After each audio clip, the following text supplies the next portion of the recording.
అందరికీ నమస్కారం అండి. నేను శ్రీదేవి తొట్టెంపూడి. సెప్టెంబర్ 13, 14 రాడిసన్ బ్లూలో జరుగుతున్న మెగా జ్యువెలరీ ఎగ్జిబిషన్కు మీ అందరినీ ఆహ్వానిస్తున్నాం.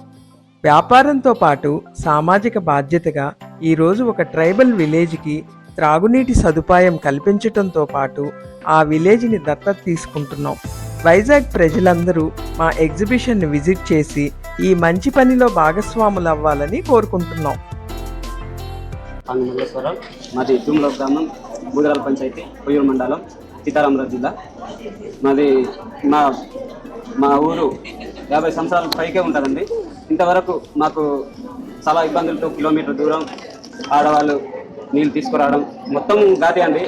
ఊరు నుంచి ఆ నీళ్ళు ఊట ఉండే దగ్గర నుంచి ఘాటే. పిల్లలతో గర్భిణీ స్త్రీలు కూడా ఎంతో ఇబ్బంది పడి ఊట నుంచి నీళ్ళు తీసుకొచ్చేవాళ్ళు. ఎంతో కలెక్టర్ దగ్గర పెట్టాము, చాలామంది ఎమ్మెల్యే దగ్గర పెట్టాము, సర్పంచులు పంచాయతీ సర్పంచుల మీద కూడా పెట్టాము అప్లికేషన్లు. ఎవ్వరూ అవ్వదు ఇక్కడ పని, ఊరి కాడ కొలై వేయడం అయితే సాధ్యం కాదు అన్నారు. మేడం వాళ్ళు మాకు పాస్టర్ గారు ఉన్నారు, ఆ పాస్టర్ గారు ద్వారా మేడం కనుక్కొని ఆ ఊర్లో ఇబ్బంది అని చెప్పారు. పాస్టర్ గారు చెప్తే అమ్మగారు మాకు సరే ఒకసారి ట్రై చేసి చూద్దామని ఊర్లో కొలై ట్రై చేశారు. ఊరికి దగ్గరకు వచ్చి ఇప్పుడు పిల్లలంతా సంతోషంగా ఇంటింటికాడే నీళ్ళు పట్టుకుంటున్నారు. అమ్మగారికి చాలా థ్యాంక్స్.